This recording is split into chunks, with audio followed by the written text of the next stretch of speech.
discover why you fell in love with Waco. Arts, culture, great local food, and attractions. Most of all, the people. Your heart belongs here. Waco, the heart of Texas. Welcome and thank you for joining us for our first Baylor Football Live virtual kickoff event for the 2020 football season.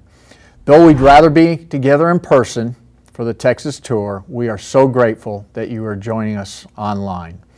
This has certainly been a long-awaited return. We're so blessed and excited to be back together again to finally talk about football. Thank you for showing up today, and as always, thank you for your continued support, for your generosity, and we hope that you enjoy this firsthand look at the upcoming football season.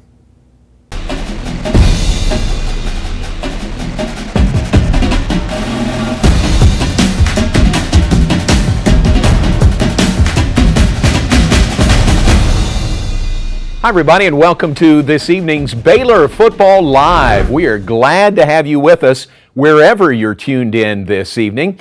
We are brought to you by the Waco Convention and Visitors Bureau. Go to wacoheartoftexas.com to plan your trip today. I'm John Morris alongside Brooke Bednars, and this is going to be a fun evening. You'll hear from several members of the Baylor football team, several members of the staff, and head coach Dave Aranda.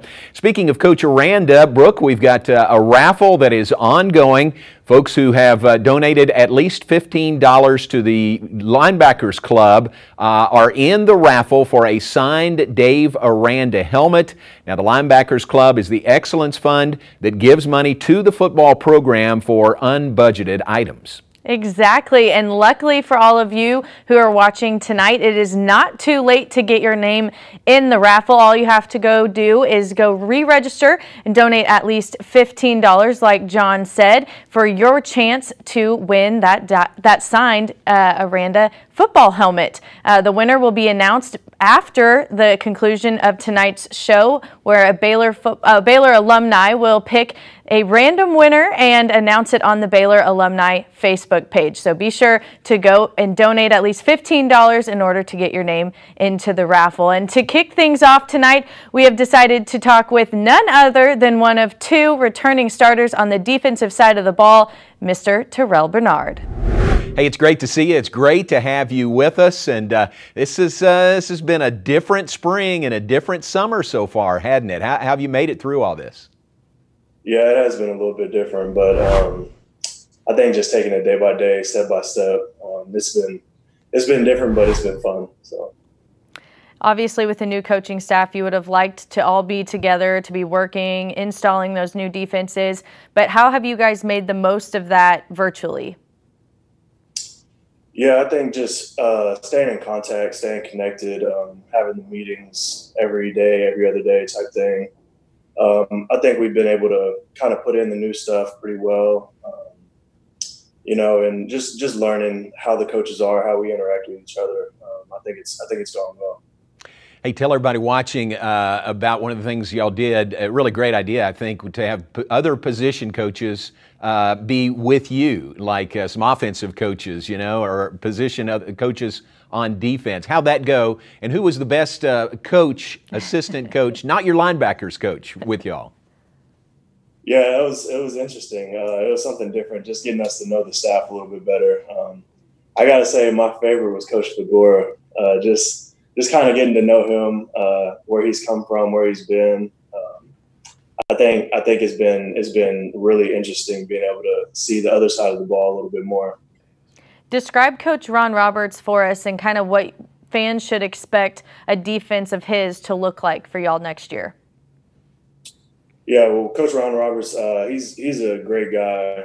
Just in the short amount of time that I've gotten to know him, he seemed like a very good dude. But I mean, they can expect us to pressure the quarterback, send a lot of different looks. We can go from 3 down to 4 down, kind of interchange with the new jack position. We're going to have a lot of speed on the field, and I feel like we're going to cause a lot of havoc for the offense. It's going to be a lot of new faces out there, especially starters. You guys led the Big 12 in defense last season, but 9 of those starters have moved on. You and Raleigh, the only 2 back as starters from last year. What's that like? I mean, you're in a different role this year, aren't you, being one of the 2 returning starters? Yeah, it's a little bit different this year. It's going to be a lot of new faces out there, but the thing is, a lot of those guys have played before, so they might not have started last year. I didn't start for a couple games last year, but I mean, just having the experience of being out there and seeing kind of what that defense did last year, I think that'll be a good thing for a lot of guys that play this year. A lot of them contributors, like you mentioned. You knew how to step up when your name was called last year. Clay Johnson, we're going to speak with him in a little bit, but you kind of filled that spot whenever he went down with that season-ending injury. So what did you learn from that experience that you're going to be able to use now as a leader of the defense? Yeah, I think that's probably one of the most important things that I've been able to kind of bring into the table. Just having that experience of maybe not getting the opportunity at the beginning, but then being pushed into that opportunity, and just staying ready at all times. And really one thing that I took from those guys like Clay and Blake and Jordan, just teach the young guys, because you never know when it's going to be their time and when they're going to have to step up for the team. So I think having both of those perspectives kind of helped me a lot for this role that I'm in now. It's really fun to see 3 of the 4 draftees from Baylor were from the defensive side of the ball. How great is that to see these guys, that you were with just this past season, now moving on to the next level? Yeah, it's crazy. It's really cool. Just seeing where those guys started and how far they came. I mean, I'm happy for all of them. So it's been cool to just watch them. The Baylor football team has been excelling on the field and in the classroom, breaking records with all the GPAs and everything that came out. But you are on track to graduate this summer. Tell us a little bit about that and what motivated you to graduate early.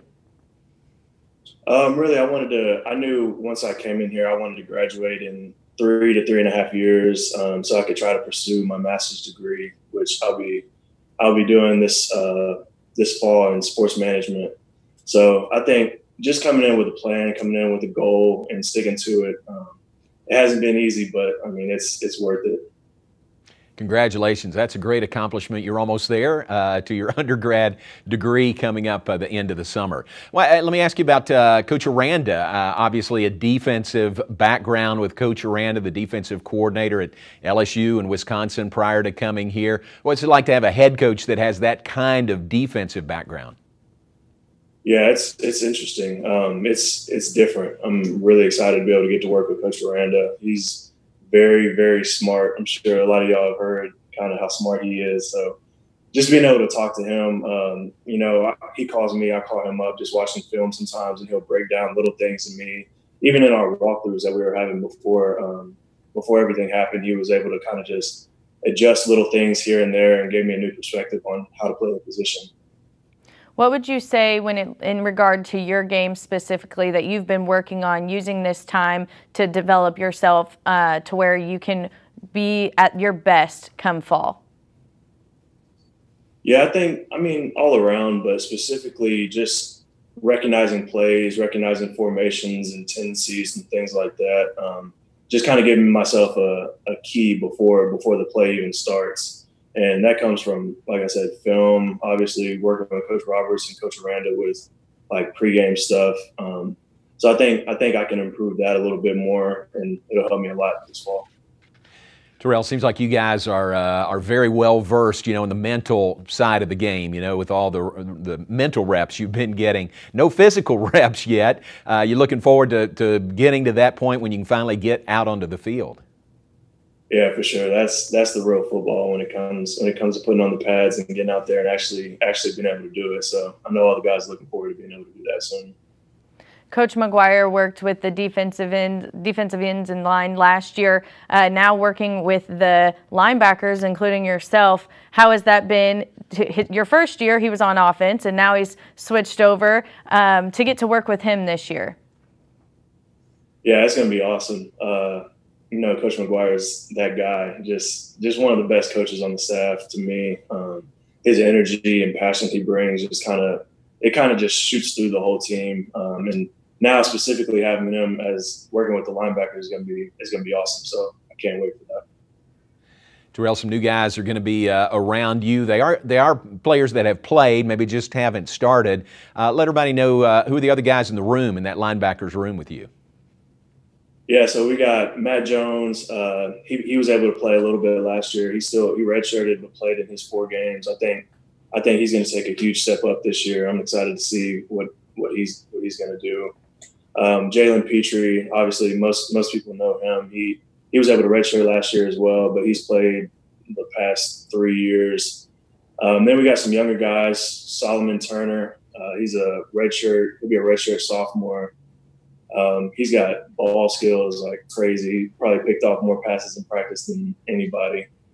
And we got a couple guys like that.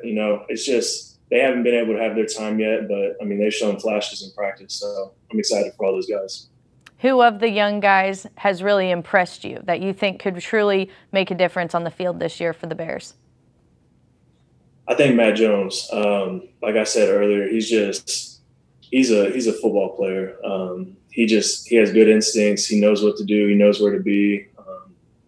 I think with his size, his speed, and then him being able to learn the game a little bit better, and just having another year in the system, I think he'll be one to watch for this year. Terrell, what does this defense look like? What's going to be your calling card? I mean, what would be the strength of this defense, you think, just looking at it right now here in June?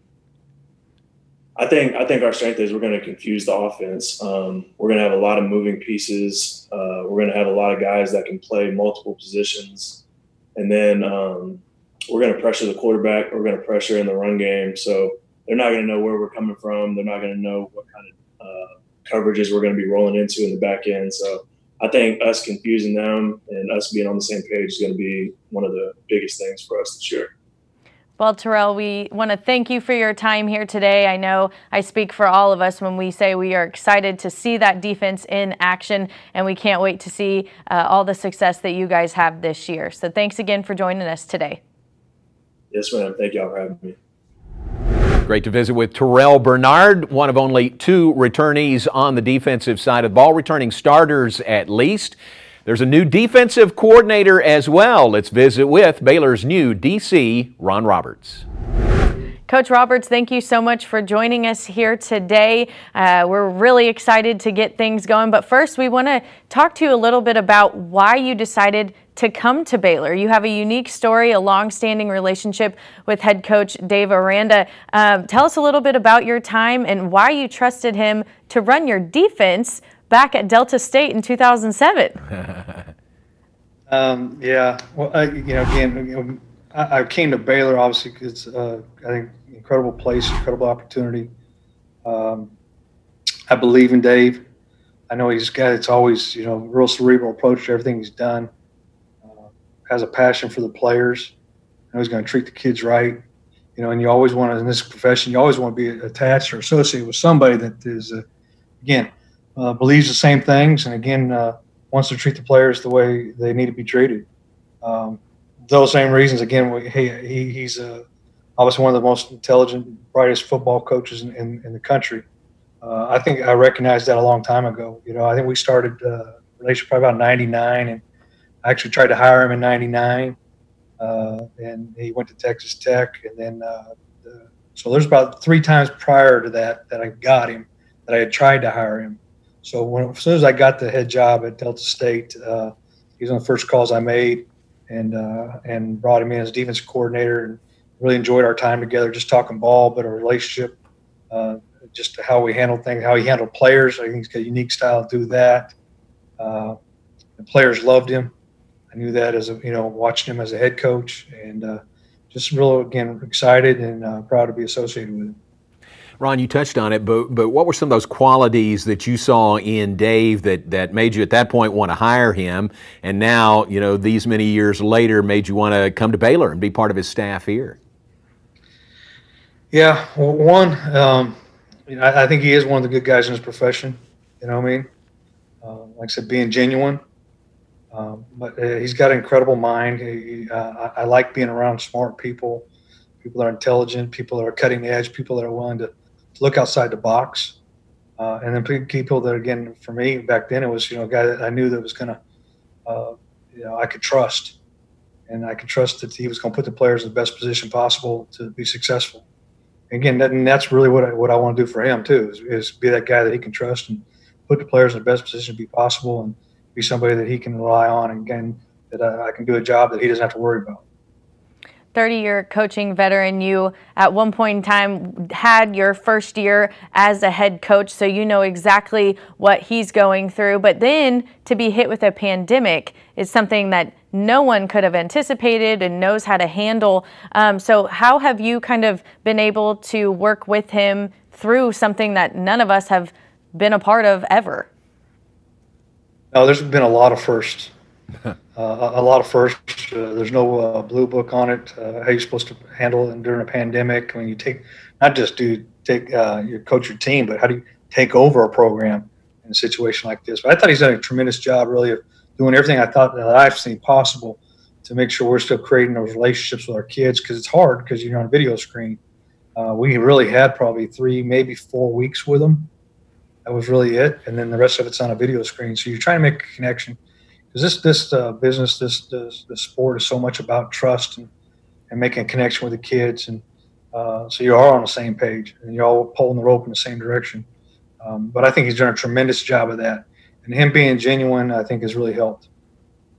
Where do you feel like you guys are with installs and having to do everything remotely, virtually? Where would you say you are in that process right now?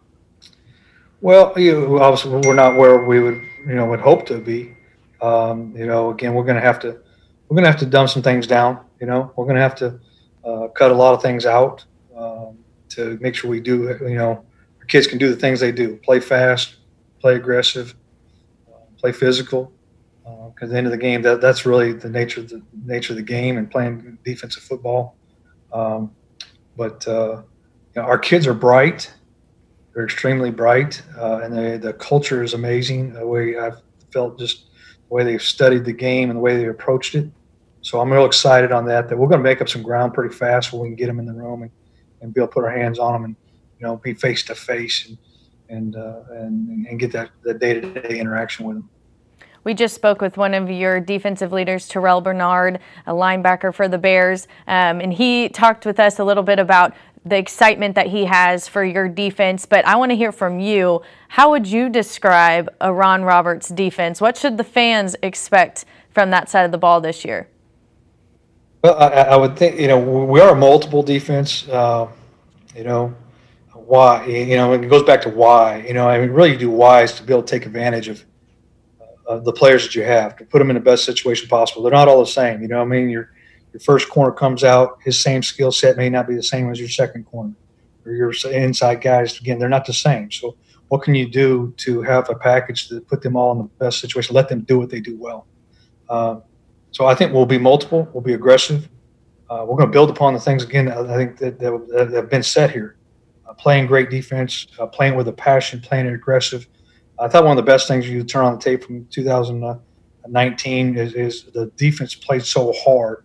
I've always had pride in that too, that our kids are going to play really hard. That you're going to see the passion and love of the game just when you flip it on the tape, or when you sit in the stands and watch our team. I think everybody, you want them all to walk away thinking that they can see that passion, that love of the game, just by the nature of the way our kids take the field. So that is probably a huge part of it. This would have been a great year, Ron, to have a spring practice. How novel is that, to go through spring with the new coaches, and you getting to know them and them getting to know you. But also 9 starters gone from Baylor's defense that led the Big 12 last year. 2 guys are back in starting roles, and some guys who have played a lot. But, it seems like there's going to be obviously a lot of work to be done before kickoff. Yeah, there is. I think we've got some tremendous young talent. And then luckily we've got some guys that have been around that are very mature, guys like Terrell, Raleigh, Tejada, those guys that have been in there, that they've been in that dogfight, Boogie. I mean, those guys, they're mature in how they handle their business. They set a tone. They've been there. They've done that. And then we've got a tremendously talented young group of players and that's my job. I got to bring them along as fast as possible and make sure we don't want to change the way we play football. We want to make sure we take pride in it. In order to get those guys ready to where they need to be, you have to have a solid defensive staff working alongside you. Kind of walk us through your relationships with them. Some of them are new to you, having to piece through that, not only getting to know the players, but your own coaching staff as well through Zoom. Yeah, that's been a challenge, So again, you going back, there's some of them I have a pretty good relationship with, are longer lasting, multiple years. Coach Powledge, I've worked together the last couple of years. He was actually at a stop when I took over as the head coach at Southeastern Louisiana. He was there as a GA right before I got there, so kind of first time got to meet him there. Dennis Johnson's a guy I've known because he's worked with Dave the last 4 years. Got to know him really well on a personal level. Those are good. I mean, I think Joey McGuire, again, what he brings to the table, his passion for these players, his passion for the university. He's, again, been a huge benefit in us getting to learn these players as fast as possible. And he's really filled a lot of those gaps to kind of get us caught up to speed of what makes this guy tick, what's this guy about, what does this guy need, all that. And that's a huge part of it as well, And then Brian Stewart, again, brings a wealth of knowledge and experience to the game. He's been a coordinator multiple places, multiple times, obviously at the NFL and in college football. So, he's somebody that I'm going to have to rely upon heavily in those back ends. What we want to do is make sure we're just functioning together. It's not me. It's going to be a thing that we put together, all of us, and what do we think our kids are best at, and that's what we're going to major in. Ron, what do you think about this league, Baylor in the Big 12 conference? Yeah. Well, the first thing that sticks out is there's a lot of amazing quarterbacks in this conference. I think it's been that way for years. Tremendous talent, tremendous competition, tremendous rivalries together. Amazing thing. I'm excited to be part of that, to get involved and be part of those rivalries. Again, I'm excited. There's a lot of reasons I'm excited. What would you say is going to be the strength of this defense, whether it's this overall defense or individual personnel? We're going to have to rely on some guys that have been there in the fire. And I keep mentioning Terrell. You don't want to put all the weight on his shoulders, But the guys that have been there and got the majority experience, the returning starters, those guys that are coming back, we're going to have to rely on them quite heavily. Not just to make plays, but just to provide leadership, being in that fire. And what is it like? I think a lot of it comes down to the relationships you build. I think we do have a strong culture inside our locker room, but the relationships that we build, and we got to do a good job of that. And that's why probably the most reason you're excited about. You want to get back there in July and get on the field and get that interaction with our guys. But looking forward to it. Yeah, getting back out there, get to the physical nature of football. Are you looking forward to that when you can get to that point and kind of get some physicality going out there? Yeah, I mean, again, it's going to be a huge benefit just to put first time we can put those pads on and get our kids back to some normalcy, get them back doing the things that they enjoy doing, the things that they love doing, and see where we're at. We're going to have obviously some new guys are going to step up. I always try to phase it. There's going to be who's going to be the new heroes of Baylor, who's going to be the new fan favorite. Those doors are open. There's some opportunities there for a lot of young men to step up and take those spots. What has impressed you most? You mentioned you got to visit with the guys and have a couple of practices and stuff with them before everything shut down, but then it's all switched to virtual now, as we all know. What has impressed you most, just overall, about the entire defensive side of the ball and those guys? Probably the way they conducted their business daily. As simple as it is, coming in. With a business approach, they come in, sit down, notepads out, taking notes, everything you see. Their cerebral approach to things. They're asking great questions. They're involved, they care, and they're passionate about things. again, those are all remedies to have success. Most of the times, those are things you have to build. That's one thing. I mean, I give credit to the last staff. Coach Rowland did an amazing job creating that culture. So we're not walking in. A lot of times, you take over a new job, you're trying to pick up the pieces and build something. It's here. We got to keep doing the things that are strong. We got to keep them going, and the areas that we can make improvements, we need to make them. Ron, you have experience as a head coach. Coach Aranda, this is his first head coaching stop. You, Larry Fedora, have been head coaches in the past. Joey McGuire, Sean Bell, David Wetzel are here that have been head coaches at Texas high schools. How much do you think Dave will rely on you guys sometimes, knowing that this is his first role as a head coach?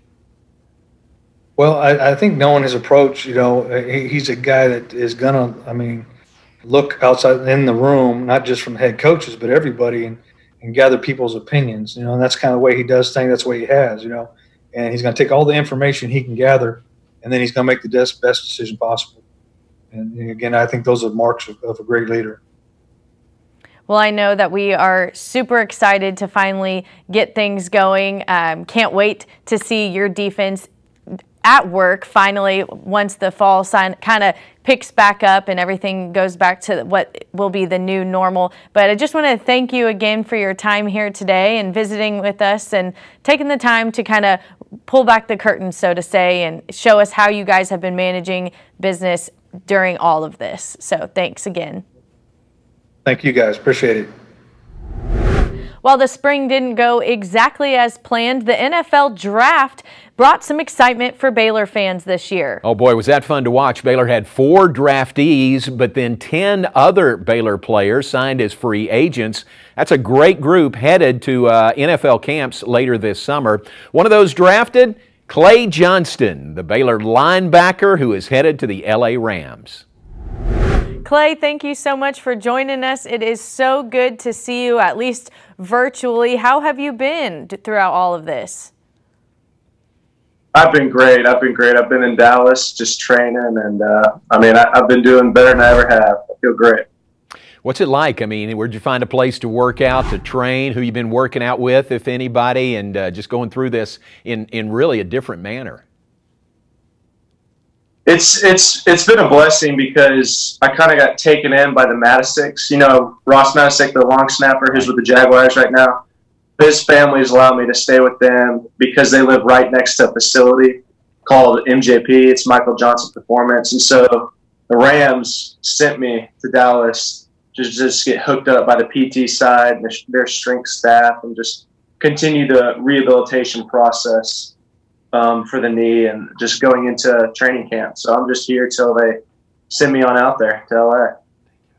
Before we dive into what we all want to talk about, which is the NFL draft and your reaction, let's go back to your senior season. You had a very successful start to the season before you unfortunately suffered that injury. Since suffering that injury, how have you kind of fought back? You never stopped working. You've rehabbed to the point of being drafted. So just what was that whole process like for you? Just through the injury, just from the injury up till now? Well, man, it was terrible. I was so, obviously I've talked to y'all before, just having that knee injury in the middle of the season because we knew we were capable of that year to just contend with the Big 12. And so being hurt, but then being just kind of transferred into that coaching role as a player and just still being around the guys was a blessing. But now, it's kind of like you just have to move on. I was like, okay, what's next? And so people were saying you still have the opportunity to play at the next level. And so, praise the Lord, he allowed that, and the Rams picked me up. And so, it's really just Groundhog Day for me. I wake up at 7, and right now I'm doing this meeting, but usually I don't get home until around 6 or 7 because I'm either rehabbing, doing some type of mobility or stretching at the facility, or doing meetings with the Rams because we had a big virtual off season with meetings and stuff. So it's been pretty busy. It's a lot more busy than what people think. I was surprised at how much time is being occupied with either football or training or rehabbing, but I love it. It's been such a blessing. Man, you were having such a great season too. I mean, your senior season, you were making tackles, you were flying around all over the field. I really felt badly for you that it was an All-American season that you had going came to an end halfway through. Yeah, that was depressing, but I was so proud of Terrell stepping up into that role, and he's going to continue that because he's such a good leader, and I got all the faith in the world in that guy, and I sure miss him, and I wish I could see him again before I head off to LA, but who knows? But yeah, that was a bummer. That was the goal, have a little All-American season, but the Lord's got a different plan, a different purpose, and I'm just going to continue to trust that and just continue to put my head to the plow and work, do the best I can. You mentioned kind of stepping over into that coach's role as you were recovering. What would you say you learned most during that time? It kind of gave you an opportunity to step away and see the game from a different perspective. Well, it was a big transition going from kind of player to kind of GA/coach, and just sitting in on meetings with the guys and just pouring your thoughts and stuff out to them. And once again, he was like a veteran, so I mean, but still just giving him a little insight and stuff, and all the other younger guys. But just being around him was a big part, and I was thankful Coach Rule allowed me to do that through that ACL injury, and it was a big blessing just to stay around the guys. I miss them. I just called Corey Campbell, our strength coach, and I was just talking shop with him because he's getting ready to get those guys training. And I'm like, oh man, those were the days, just grinding in the summer. Those are the fun days. People that they don't really know a lot about, but it's fun. It sure is fun being around the guys in the locker room. Clay, after the injury, it's a long road back through the surgery and then rehab. Did you always, in your mind, feel confident that you could make it back well enough to get a shot in the NFL? I actually did. At first, there was a lot of doubting, but with a lot of prayer and a lot of people just encouraging me through the process, especially my dad, I believe it could come to reality, and I could have an opportunity just talking to people. But so I was just going to do my part and rehab constantly, and hearing what coaches, and then the combine came about, and going to the combine and talking to all the teams, I was like, okay, yeah, I definitely have a shot from what they're telling me, because they were saying exactly what you said, Mr. Morris, is just having an All-American season, and just they believed in the ability I had, and thankfully the Rams took a shot, and I was pumped. I was so pumped. Still am fired. Let's talk a little bit about how pumped you were. It kind of went viral. Videos spread around, just your pure joy and excitement when you saw your name and when you got that phone call. Walk us through those couple of days leading up to the draft, and then that moment. We want to hear all about that moment. Okay. So I knew I was probably going to be a day 3 guy with the ACL, and or just a free agent, and I had no problem with that. I just wanted another opportunity to play. But I was talking to a good amount of teams. There were 8 teams that I was really just kind of talking to quite a bit. I was like, okay, they could potentially draft me, because they had a lot of picks on day 3. So day 3 rolled around, and it went on, and around round 6. Here's an interesting story. I was talking to the Bears, and so they had 2 back-to-back picks in the 6th round. And their coach, one of their guys, called me, and he said, "You want to be a Bear?" And I was like, "Sure, I'll be a Bear. I just want to play football." And so they were on the clock at that time, and they had another pick. And so my family goes nuts, because they're like, "Oh my!" Like, I guess Clay got drafted, because they're like, "Okay, we're going to call your agent. We're going to get it going. We're going to get the paperwork." I'm like, "You're going to be a Bear." And then their linebacker coach called me, and he's like, "Man, I'm glad we got you on the free agent option." I was like, "Whoa!" I was like, "There's still like 50, 60 picks." And I was like, I can't commit anywhere yet, because there's still a lot of teams chatting with me, because they do talk to you throughout the whole draft process, which is very interesting. It was a unique experience. And so that went by, and so we're waiting. And eventually the Rams called, and at first I really didn't know who it was. And I was being safe, because he was saying similar things like the Chicago Bears were. They were like, "You want to be a Ram?" And I was like, "Heck yeah, I want to be a Ram," but I didn't know it was going to actually be like the draft thing. Yeah. So, Right. but in that video, I turned to my brother, and I'm like, "Oh my gosh!" He's like, "Okay, well, he said we're going to draft you," and I was like, "Oh my gosh, this is official! Like, this is the real deal! Like, little kids dream you're going to be drafted in the NFL." And so we got hyped, and then it transferred to Coach McVay, and I started talking to Coach McVay, and he just started talking football and stuff, and so that's when we went nuts. And then by that time, it happens really fast. So you see your name pop up, and then the family blows up, and then we just all got so stoked and hyped because we were screaming. And Corey Campbell was there. He was at our house that day. And so we were just getting hyped, and there was a lot of hugs and just jumping up and down. Just the Lord opening up another door to have the opportunity to play again was such a blessing. I'll be forever thankful the Rams gave me that opportunity. Wow, that's a great story. Glad you, glad you had the opportunity, but you certainly had to work to get there. The rehab. And how was it, with your dad being involved in the rehab and knowing what it takes to get guys back on the field? How great was that? Yeah, definitely. That was such a huge perk and blessing that my father was there, because he was at home a lot, especially with the coronavirus going when everything was shut down. We had access to a lifting area and a field, so we did all our field work together, and we would go lift together. And so he kind of took over in that crucial process with me rehabbing, and so he helped me prepare up to the time I had to go to NJP in Dallas, which is where I'm at now. And now I feel great. I can't even describe. I mean, they clocked me in at 21 miles per hour running sprints on a radar gun, and so I really feel like my old self, and I'm super excited for training camp, because I really believe I'm going to be back to my old self, which is a huge blessing. Your dad's back working in the NFL. You're about to be in the league, or you are now. Just got to get you out to LA with everything hopefully clearing up soon. But you grew up around the NFL with your dad's job and everything like that. So do you think that kind of provided you an insight to see firsthand what it takes to get there and to not let an injury like yours stop you from reaching your goal? Yes, I believe working with my dad and growing up around that strength and conditioning atmosphere definitely kind of prepped me, because it's not, I don't know how to put this into words, but it's not like, I'm sure a lot of young guys and rookies kind of look at it like kind of glamour, like, wow, this is crazy. But just growing up around guys like Eric Weddle, Manti Te'o, Brett Favre, all these guys that are great football players and Hall of Famers and potential Hall of Famers, was a huge blessing to see their mindset and how they look at football.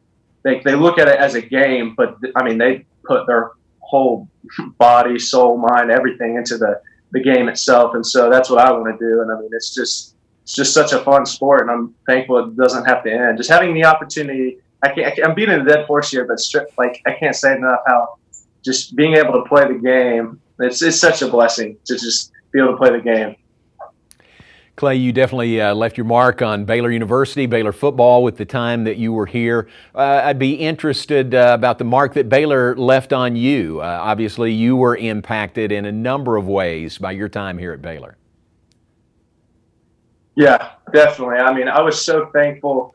There were definitely a lot of ups and downs. Obviously, we went through multiple head coaches with Browse, Grove, and now Rule, and now Aranda's there, and I know he's going to do such a great job. But I was so thankful for the time being around the guys. Like, what I loved about Baylor was how they stressed that faith atmosphere. We did another video where I was talking about how Baylor claimed to that Christian just tradition, and that they cling to Jesus. And I really appreciated that, because we would always have Bible studies as players. We started a player-only Bible study in Coach Rule's office, and we would meet once a week, and players would come, and it was very intimate, just people pouring out their heart, just learning so much about repentance and just things of the gospel. And that, I was just so thankful for Baylor and just our coaches and players, and just them allowing that for us to do that. And just, that was one aspect that left a mark on me. And just, I know it's going to prepare me after football, whenever football is done. Who knows when that day will be, just going on, being a man, and just doing the things of life. And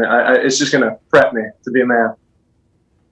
Baylor developed you on and off the field, like you just mentioned, but it also did that for a couple of your other teammates. 3 of the 4 draftees for the 2020 season were on the defensive side of the ball. That's got to make you feel pretty good that your defense kind of stepped up when needed, and it got recognized.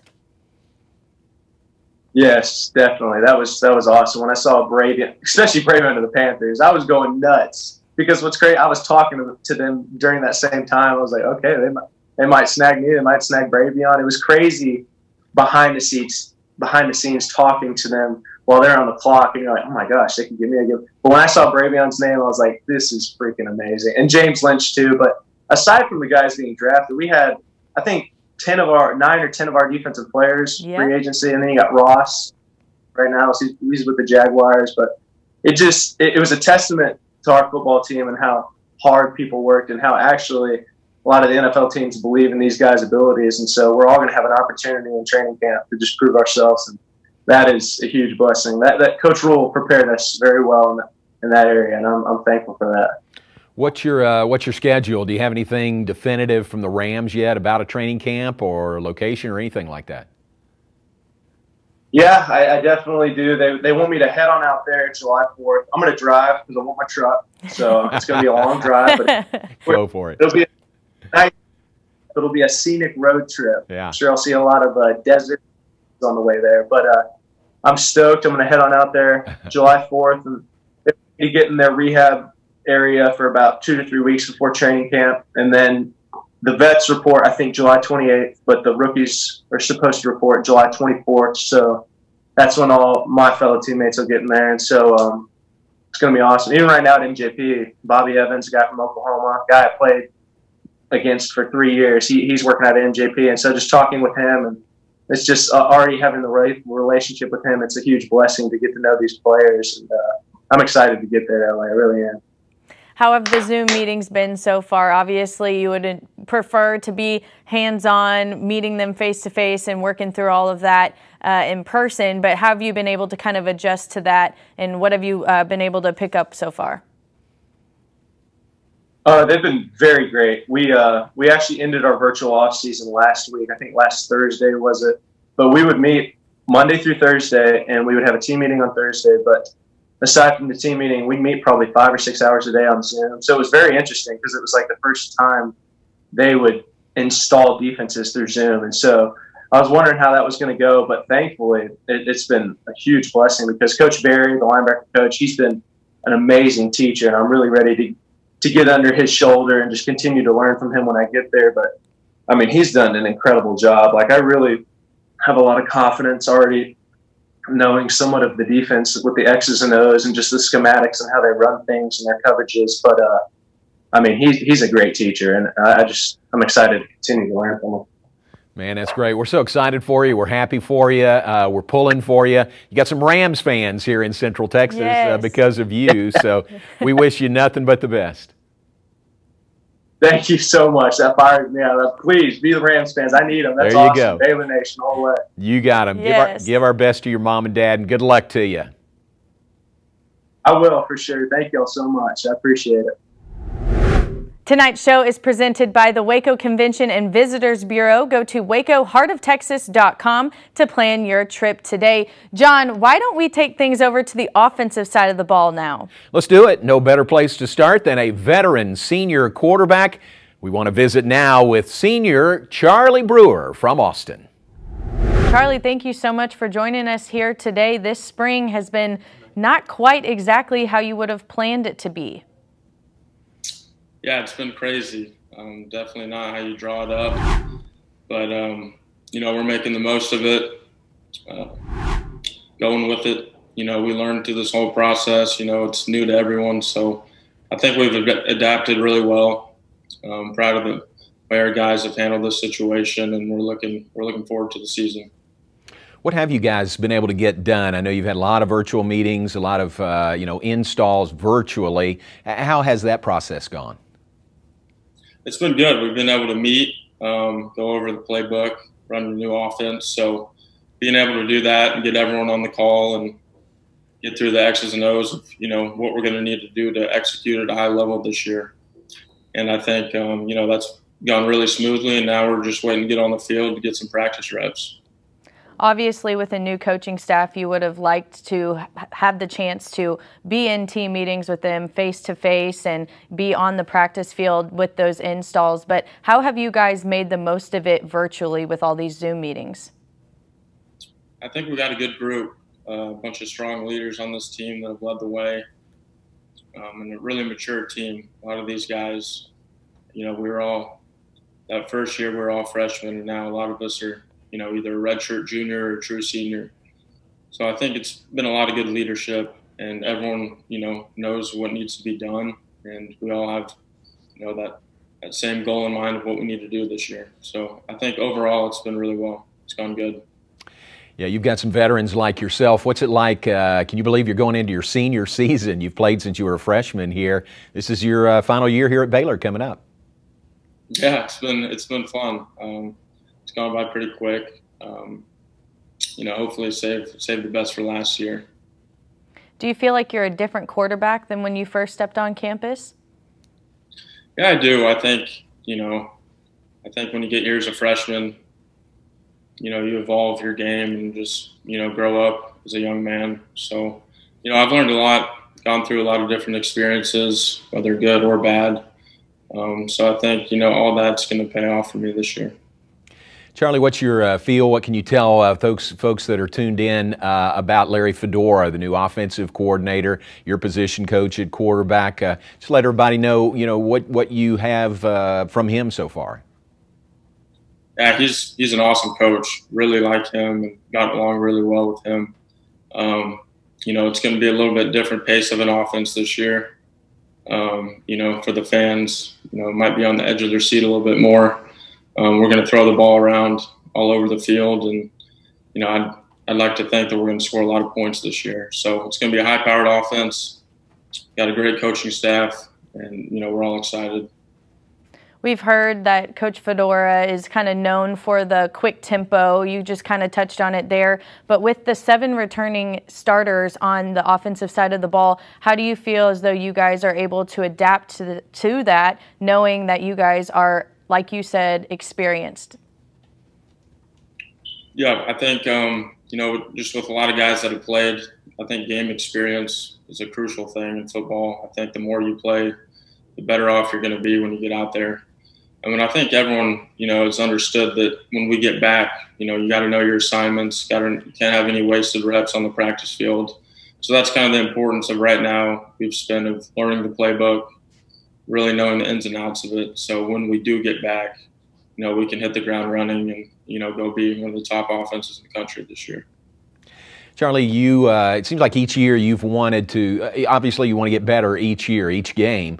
What is it, anything in particular that you have worked on, that you want to work on to be better on in your personal game going into your senior year? Yeah, there's a lot of areas that I've worked on, you know, physically. I feel like the past few months here, put on some muscle. And I think really just with this new offense, really getting to learn just everything about it and have every answer that I possibly can to put our team in the best position to win this year. And I think that if I can get the ball out of my hands quick and accurately, I think, you know, we'll be in good shape because we got a couple guys on the outside that can go. So, you know, I think just getting the ball out quick, keeping the defense on the heels, and, you know, just go be a good offense this year. Coaches have said you've also been working on and putting a big effort into becoming a vocal leader throughout your 4 years here now. Is there anyone in the past that maybe you've looked up to kind of help you accomplish that this year?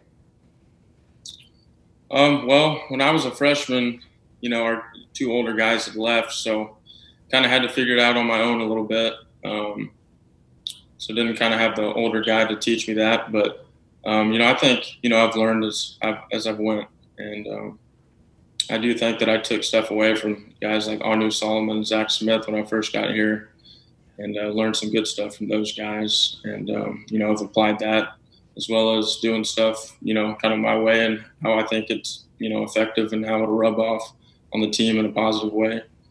So I think I've learned from year to year, and you know, I just feel really good where I'm at right now, physically. At a leadership, you know, point, just all around, I kind of feel the best that I've felt all around right now. Well, it's great to see you through the magic of Zoom. Can't wait to see you in person. We appreciate your time and looking forward to having you guys back on the practice field and the season opener September 6th. Thanks a lot. Appreciate it. Now let's welcome back the man leading the quarterbacks as well as the entire offense. Now visiting with Baylor's new offensive coordinator, Larry Fedora, is with us. Let me say welcome to you tonight, and let me say welcome back to Waco and back to Baylor. Larry, it's great to have you back here as a part of Baylor football. Well, you know, myself and my family, we're all excited about being back. We really are.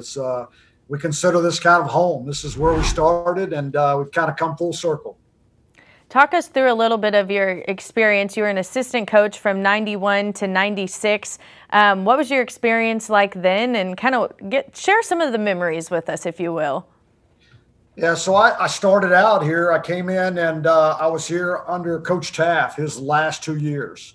And to have an opportunity to do that was incredible. I mean, the things that I learned from Coach Taft and his staff, you know, at a young age was invaluable for a young coach. And then the offensive coordinator, Chuck Reedy, was the one who got the job. And I was able to be hired, he hired me on his staff. And so then I also got to learn from Chuck and the guys that he brought in here. And Chuck did a wonderful job and was also a great mentor. And it was just a tremendous experience. We recruited some great kids, and we had some fun with them, and the kids worked hard, and it was just, for a young coach, it was a wonderful experience. Larry, Waco and Baylor has changed a little bit since you were here before. Yeah, that's I can tell you, we actually dreamed and talked about having a stadium on campus on the river, and it was kind of a running joke because we didn't think that was ever going to happen. And so now you come back here and you have this unbelievable, gorgeous, beautiful setting on the river, and you have just phenomenal facilities across all sports here at Baylor. And it's just Baylor has truly made a commitment to athletics and understands the value of athletics and its place in college. Well, I know that we're happy you're back in the Baylor family, but I heard that your family, you have family ties here in Texas, and that you might have promised your wife that you one day would get back here. You get to fulfill that promise. Yeah, so that was 1990 when we talked about coming to Baylor, and she was obviously naive at the time. We've been married 2 years. And I said, hey, if something happens, we'll just stay in the state of Texas. You don't have to worry about that, So we left the state in 96, and this is our first time back. Yeah. But we are excited about being back. Her sister and their family live about 30 minutes from here. Christy's mother and her husband are moving to Waco this coming weekend. My family all still lives in College Station, Texas, and so we're very fortunate to be around family now. Boy, that's great. It really is great to have you all back. This has been an interesting spring and summer, to say the least, like none other that we have been through. Where do you feel like you are with installs and just getting to know the players that you have on the offensive side of the ball? Well, John, I wish I could tell you I felt great about everything, but I have no idea where we're at. I have not seen, I coach quarterbacks, and I haven't seen a single quarterback throw in person yet. And the first time I will be August 7th, if that holds up. And that will be the first time I'm on the field with these players in a practice setting. And so I've never experienced anything like that. I've never experienced to try to coach over a computer screen. And we're learning how to do that. But we've been working on installs, since we got here. I think our guys have done a tremendous job trying to pick up what we're teaching at this point. But until you get out on the field and you actually do it, you have no idea what they're learning and what they're not. And so it's going to be interesting when we're able to get back out there and get going. I do know this, that the players have worked extremely hard at learning things and trying to pick things up as quickly as possible. They've been like sponges. They've wanted to learn. They're eager. They're excited. They want to please. And so that's been very refreshing, And so I'm really excited, because I don't know what to expect. I really don't. I don't have any certain level of expectations on where you should be when you come out of a pandemic. I really don't know. This will be the first time you've called plays since your time at OSU in 2005, 2007. you've got to be excited about that. But at the same time, you know, like you just said, it's all been virtual up to this point. So how has that been for you, kind of reworking through all of that? Yeah, it's been good. And you know, it would be wrong for me to say that I never called a play as a head coach, because there were plenty of plays that I called as a head coach. I've been involved with the offense. I never missed an offensive meeting. I never missed a quarterback meeting in the 12 years as a head coach. You know, I was involved in every game plan for offensively in every meeting. And so it's not like I walked away from doing what I love to do, you know, so just didn't have the same amount of time that I used to as an offensive coordinator. So I'm excited about getting back in the box and calling plays and, you know, seeing if we can out-scheme some people sometimes. Larry, I'm curious, you mentioned 12 years as a head coach, Southern Miss, North Carolina. What's the perspective that you have now, having been a head coach, that you bring to this position here at Baylor? Yeah, well, now I understand, you know, that Dave's got a really tough job, you know, and I've been in that chair, and I understand now some of the decisions he makes and why he makes them. And as an assistant, you don't always understand that. And, you know, he's got to look at the big picture. He has to answer to Mac.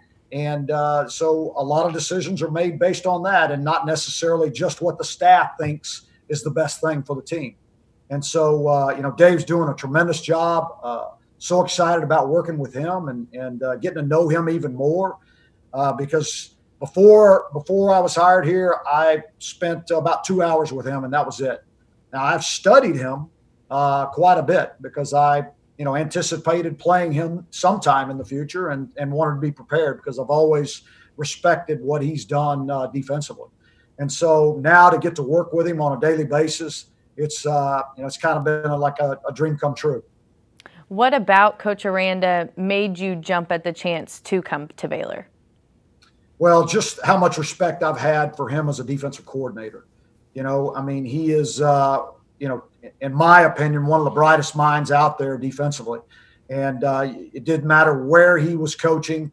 He always had success. It didn't matter what type of skill level he had. He always had success. And he's always caused problems. And, you know, and that's one of the reasons I was studying him, because I wanted to know what he was doing and why he was doing it. And, you know, he is definitely a student of the game. I mean, he is really someone that really studies and really enjoys the intricacies of college football. Larry, a lot of times, probably more often than not, a new coaching staff comes in, it's because they need to build things back up, you know, a rebuild situation. You know, I think this program is on very solid footing on and off the field. You got 7 starters coming back on the offensive side of the ball. You got a veteran quarterback in Charlie Brewer. I mean, you got a really, this is a good situation, isn't it? Yeah, you cut out a little bit on me there, John. I apologize with the computer, but, you know, I do think first of all, Matt did an unbelievable job. I mean, he built this thing, and there is a tremendous base. These guys understand the fundamentals. There's a great culture in the locker room. I mean, they love each other. They care about each other, and they will play for each other. You know, and you mentioned Charlie Brewer. Charlie Brewer has proved that he is not afraid to put a team on his back and will them to win, you know, and that's, you know, to have that in a quarterback, that's that it factor that people talk about with quarterbacks. Maybe they're not the flashiest, the biggest, the strongest arm, the fastest, all those things, but man, you'll take a winner any day. And that's what Charlie Brewer is. We just spoke with Charlie, and he talked about your offense and how excited he is to actually get a ball in his hand and, you know, throw in front of you for the first time. But you're known for your cutting edge of the offense and being quick and tempo and everything that comes with that. So what should Baylor fans expect for a Coach Fedora offense? Yeah, that's a great question. I'm wondering what Larry Fedora should expect. You know, that's fair. That's fair. Yeah, I have never experienced anything like this. So there's so much unknown. You know, I think that we have some, from what I understand, we have some tremendous athletes all across the field and in the backfield, and so I'm excited about doing some different things and moving people into some different positions and trying to create some matchups that are going to cause problem for some defenses. You know, I know that we have a quarterback can both throw it and run it, and he's not afraid to do either. And he's, you know, he's not afraid, like I said, to put a team on his back. And so, you know, I think we will continue to be multi-tempoed. That will be something that may be a little bit different. We'll be multi-tempoed. We're not just a go-fast team. I think it causes a defense more problems when you change the tempo within a series, within a game. And so we will we'll do some of that. And then what I really got to do as quickly as possible is find out what the skill level is of all of our players, and then figure out a way to get our best players on the field and take advantage of what they have. That's a good term, multi-tempoed. Does that mean go fast when you need to go fast, get them back on their heels, and then go at a different pace when that proves beneficial? Well, I know this. If you're a 300-pound defensive lineman and you get in the habit, okay, you get down and you come off the ball and you get after the quarterback, you pin those ears back and you get your rear end way up in the air and you know they're going fast and you get down again and you do it again and then you do it again and then all of a sudden they don't go anywhere. And you're sitting there now, your knuckles are turning white because you got 300 pounds on your knuckles and you don't know when they're going to snap the ball, and all of a sudden they're not snapping it and they're not snapping it. It gets frustrating for a defensive lineman. And so, you know, whatever problems we can cross for those big guys up front, we're gonna do that. Your offense always starts up front with the offensive line, and you've coached with Joe Wickline. You got to be excited to kind of implement this and get back to work with him. Yeah, Joe and I go way back. You know, the very first time I met is when I was leaving Baylor and Joe was coming in. And that's a story from another time. But Joe and I worked together for 3 years at Middle Tennessee State. We worked together at 3 years at the University of Florida. We worked together 3 years at Oklahoma State. And then when I got my first job at Southern Mississippi, I could not afford him. So we kind of broke up at that time. But I really am. I am so excited to be back here and to be with Joe, and because Joe knows the way I think. I know the way Joe thinks. I know I don't have to worry about the offensive line. I know what kind of job he's going to do, and there's no doubt in my mind he'll get it done. He'll make them better, and we'll see what happens from there. Yeah. What about you and Joe on that offensive side, and then the other guys that you have on that side of the ball coaching with? Yeah, so Sean Bell I knew as a player, you know, and I watched Sean, played against Sean. I was at Oklahoma State when Sean was playing, and have the utmost respect for Sean, and then to see what he did, you know, on the high school level, and then to come here and to be around him, excited to work with him. You know, Juice, you know, Juice was a player at the University of Houston when we played them in the conference championship when I was at Southern Miss.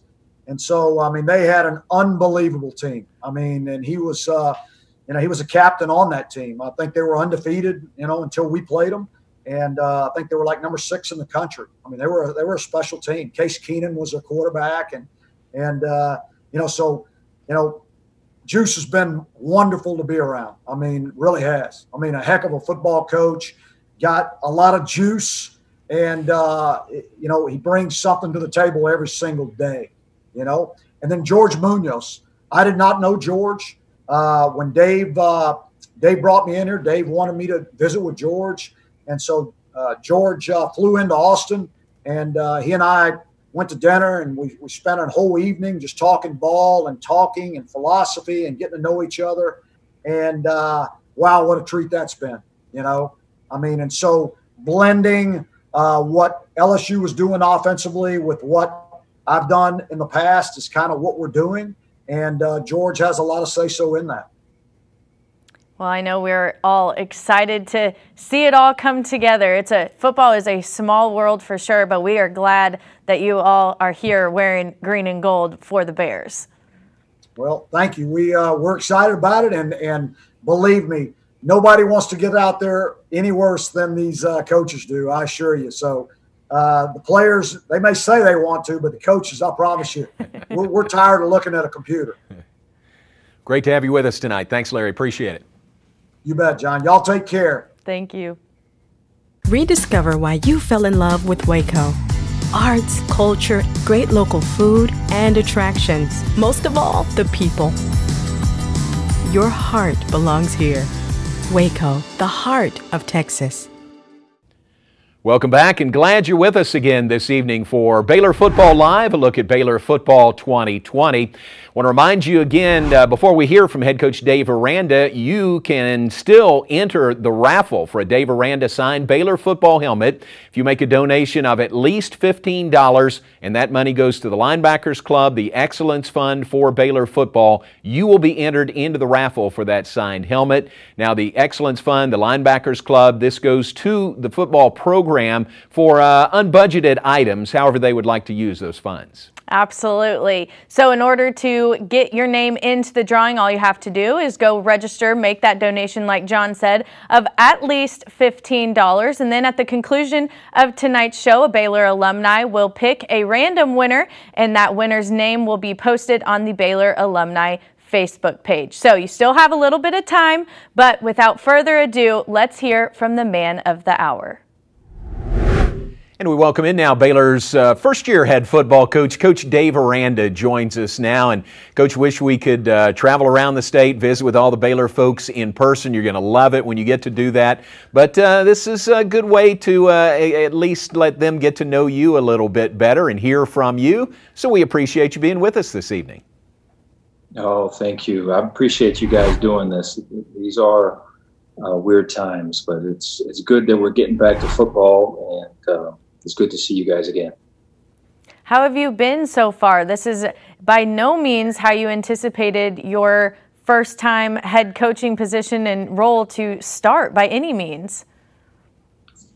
I've been doing good. You know, the connection that we have as a staff and the connection that we have with our team, I feel really good about. These last couple of days particularly, just talking about race and staff-wise and with the team, and we've been able to break out and have those discussions and really get to the heart of the matter. And really proud of our guys and just their breadth of knowledge and where their heart is on everything. And really focusing on getting guys back here to campus safely. And so proud of our health and wellness team and the work they've been putting into it, and, under Mac's leadership. And so, bunch of balls up in the air. We're juggling them as best we can. Coach, it's a business move. It's also a family move for you and Dion and your kids. Where are you in that process, getting your family here to Waco? Yeah, so I have a house that is here in Waco, and so there's a one room that is not being redone. So I'm on the floor with an air mattress in that room, and they're closing in on me though. I think that room's about to be painted, and so it's good to be in town though, and so it's nice to be in Texas and in Waco. My family is still in Baton Rouge. They're saying their goodbyes to all their friends, both from my kids and their schools and my wife in the neighborhood, and so they're set to come over, I think, early in July. So I'm looking forward to that. During this time, we've spoken with several people, and they've all spoken about the fact that it allowed them, while they had to take a step away from football and their sport, they got to spend more time with their family. And as you processed and changed over to moving to Waco, I'm sure that was something that you enjoyed, getting to spend time with them that otherwise you wouldn't have had. No, I think that's true. It was really good, the ability to be with your kids in the morning when they're in the Zoom, to see my son Ronan almost have to be like strapped in to his chair, to be in front of his iPad, to do his work. I think I was like kind of the security enforcement so we could get done with his schoolwork so my wife could go about her day. And so there's interesting things while that's going on. We've got recruiting calls and we've got, planning for these installs. And so there's quite a bit of days there lined up where you felt more busy than you normally would, just because of all the other things that were going on. But there was quiet moments in there with, whether it was with my son, or I was reading a book with my daughter. She was sharing that this series, this author she likes, or I was with my other daughter talking about her friends and their relationships. And those were moments that I would miss. And so it was really good to be a part of it.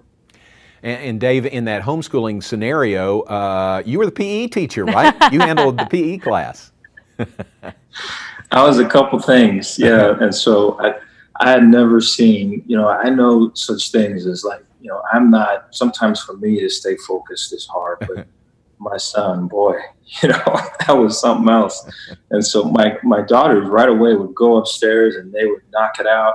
And so the way it was set up was, here's your day's work. And so the girls would be done by 11 o'clock and my son maybe not till 3 or 4. And so my wife had to, call on the righty, so I had to come in and try some relief. And it was a team effort. Well, we've spoken a lot about your family, and I know people are dying to hear about how you staffed your Baylor family, the coaches that you've chosen to join you on this journey here at Baylor. So I would just love to hear kind of the background on how you went through and chose who you felt would help push this program forward. The most important thing to me was the type of person that they are, and just have been around enough to witness just really good staffs being put together, and then staffs where maybe you're left kind of wanting more. And I think the main denominator there was what type of person they were, and what was in their heart. And I think it's hard. That's the thing that's probably easy to say and maybe hard to do, because I think you always are looking at systems, successful systems. You're looking at mentorship. Someone has been working under somebody or have worked with this person or has coached that guy, and you could, right away you look to the recruiting advantages and maybe even the splash that name would make. But you can't look at that. I think you have to look at the type of person that they are. The impact that they make. I think the most important thing is the people that you have, in the building that you see every day, that craft and communicate messages to and amongst the team. And when you've got people really high character and family men, Christian men, I think you're on the right track. It helps that they can coach football too. And so I think that comes at a later date. I think the identification of just really good people was early on, and I'm proud of the guys that we brought in. We've heard this evening from your two coordinators, Ron Roberts and Larry Fedora. It's an interesting story as we get to know it, and we'll get to know it more about your working relationship with Coach Roberts. That's great that you guys are back together here at Baylor. Yeah, Ron's a great mentor to me. So I was a student coach at Cal Lutheran, and I remember hearing about Ron Roberts. And so there was a coach that coached coaches out in San Diego, California. And I would work with this coach. His name was Bill Williams, and he would be filming drills or instructional tapes. And so one day I would be the guy that drove all the coaches to the park where they're going to film this drill, or the next day I was the guy holding the bag, or the next day I was the guy that was ordering the pizza so that everyone could eat. While I'm hanging around all these guys, they kept mentioning Ron Roberts. Ron had this tape. Ron talked about this. And pretty soon Ron's calling me and asking, would I be interested in going to Tuscaloosa, Tennessee and coach with him. And, there's a couple times I said no. And then eventually when it was Delta State there in Cleveland, Mississippi, I said yes. And it was what a great experience with him and his wife, Dee Dee, and their family. I my wife being there. We had our girls, Jalen and Jordan. At the time, we had one car. Remember, I walked. We bought close enough so my wife kept the car, so I walked back and forth to work back in those days. And so it was a great experience. I've learned so much from Ron, and I know, you know, what he brings is so much more than just a football coach. And so excited to have him. On the flip side of that, Larry Fedora, you never had worked with him. You know, how did you come to discover him and choose that he's the guy that you want running your offense? Well, in the coaching circles that I've tried to hold, it's always been how important ball is, and always learning and growing, always trying to find new and improved, innovative ways of looking at things, doing things. And so when you're around people like that, the discussion always goes to, hey, what'd you see last week? Hey, what'd you see this last game? Or, hey, what'd you see in this situation? What'd you see in that one? And in those discussions, Larry Fedora's name was always brought up. And when I coached with Ron Roberts at Delta State, Larry was at Southern Miss. And so, like, the ability to be on campus there and see their practices, I never really met him, but watched the practices and be able to see him from afar. And then the people that I knew really well knew him well, and they spoke so highly of him. And that practice has continued for a while. And so when the opportunity came to hire an offensive coordinator, Larry was always a name that I had, and was really blessed that it was something that he wanted to do too. So, so far so good are all of our discussions, and I rely on him with a lot of his experience because he's been in this chair before, and he's got a great heart to him, and I'm looking to learn from him, and I think the working relationship is really good. You mentioned been in that chair before. Coach Roberts, Coach Fedora, been head coaches. What's the value in that? Joey McGuire, Sean Bell, been head coaches, Texas high school football. What's the value in having those guys on your staff who have been in that chair before? I think it's very strong. I think the ability to identify the right questions to ask and to hone in on the important things, who we are, what we stand for, how we do things, and to kind of get to the heart of the matter through questions with guys that have got a lot of experience, that have been there and done that and made mistakes and have learned from it. In our discussions, we learn a lot and are able to get to an idea that we can all back.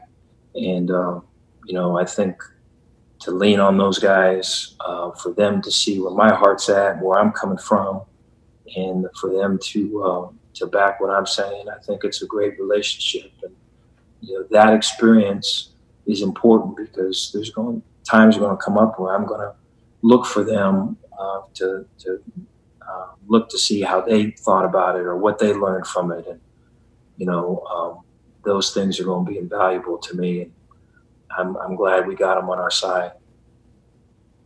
We're talking about some of the new coaches that you've brought here or brought back with Coach Fedora.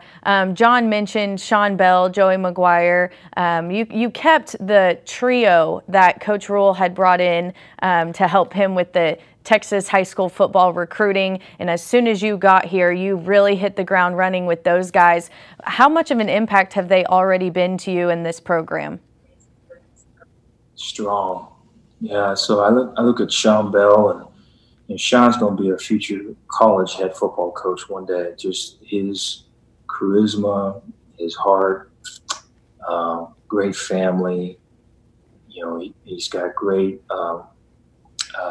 great way about himself and connecting with people. To go throughout the state with Sean was really eye-opening, impressive to me. Joey is another one that's going to be a head coach, I feel, in college. And the respect that Joey McGuire has throughout the state. And again, you look at his family. I mean, what a great person. And Joey's someone I've leaned on quite a bit. You look at Wetzel, and Wetzel's someone I talk to just about every week and try to get his thoughts on things. And we share quite a bit, and I feel like the ability to learn from him and his experiences and to get his insight, I feel like that group is such a strong group. And I look at the culture of our team, and I look at these relationships that have been built. I look at these talks that we've just had on race, and I look at the impact that COVID-19 has on us now, and the accountability that is required of every single one of us to work our way through this and get to a season. And I look at Sean, Joey, and David and the work that they've done from where it was a couple of years ago to where it is now, and so it speaks volumes. So very excited to have them with us. Dave, what's this week been like, finally getting the guys back on campus, voluntary basis, but, guys around, of course, you, the coaching staff can't work with them, but this is another step forward, isn't it, to just get them back on campus? Yes, yeah. So Monday, I think from the coaching staff is at home, and they're working from home, and we're having Zoom meetings still. And so I think from 8 till about 11:30 or so, both Monday and Tuesday, were meetings with the staff just talking about race, and really powerful, strong meetings. And I appreciate the guys' openness and vulnerability, and they listened and shared. I appreciate that. And yesterday we talked with the team on race, and I spoke, and we had Corey Campbell, our strength coach, he spoke, and then we broke off into groups, in position groups, and we met and talked that way, and the players had an opportunity to kind of share. And so I think it was very strong, very proud. Come out of that meeting, was very proud of our people. Today we had a team meeting, and we had Brian Stewart, who is our corners coach. Brian's been a mentor of mine. I remember when I was at Cal Lutheran as a student assistant, this is about the same time I'm kind of learning about Ron Roberts doing all those, pizza runs. I would go visit the Chargers, and Stu was an assistant with the Chargers. And when I got my first full-time job in college was with UH, and Stu was an assistant at the Texans. And so I've always really looked for Stu for, his leadership. I think he's got a great Christian heart, and there's a certain grace about him that I emulate. And Stu talked to the team today and did a great job. Just talked about his upbringing and how he raises his kids, and so. That was followed by the freshman reporting. So we're all in there with masks. There's a couple people with gloves, and just very, spoke how weird the situation is. And I apologize for that. Parents were great, and was able to see our freshman class. And just everyone's excited for football, and everyone's just really ready to tackle all of the responsibility that comes in this climate. Reporting to school, and ready to onboard the football team, and what it takes in terms of working through our testing period and being accountable for our day-to-day actions as our team's depending on it. And so we had that, and the rest of it's been recruiting calls. And so being up here, I'm the one coach that's up here at the facility, and so we FaceTime a lot with recruits and kind of walk around, show them the facilities, and then we've got install meetings the rest of the week. And so we're rolling. So if we're not recruiting, we're coaching, and if we're not doing any of those two, we're meeting as a staff, kind of working on who we are and what we stand for. And so I feel we're after the right stuff. You've spoken a lot about how you guys have made the most of your time virtually, and it sounds like you guys have been developing the players, both football related and just life issues as well, bringing the team together. But what has impressed you most about your group of guys this past few months, overcoming obstacles already before the season even begins? Yeah, I think it's a good question. Their ability to be open, their ability to be honest and real clear communication. I think those three. So I give you an example. I think when you can talk about, and this is staff and players, when you can talk about philosophical things like, we're going to be this, we're going to stand for this, we're going to believe in this.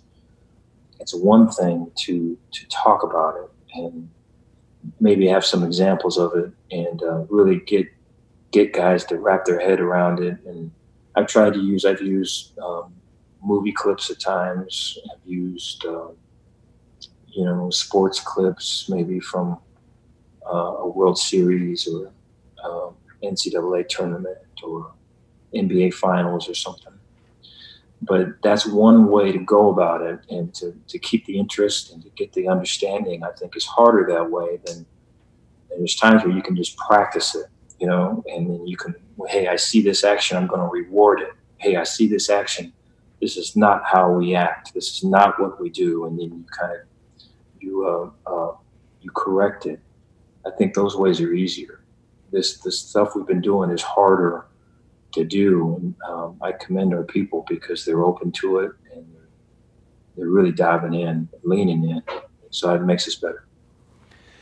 Well, Coach, we appreciate your time this evening. Kickoff is 11 weeks from tomorrow, and the clock keeps on ticking. But, man, we're going the right direction, and we are just so happy to have you here as part of the Baylor family and our head football coach. And we look forward to the days and weeks and months and years to come.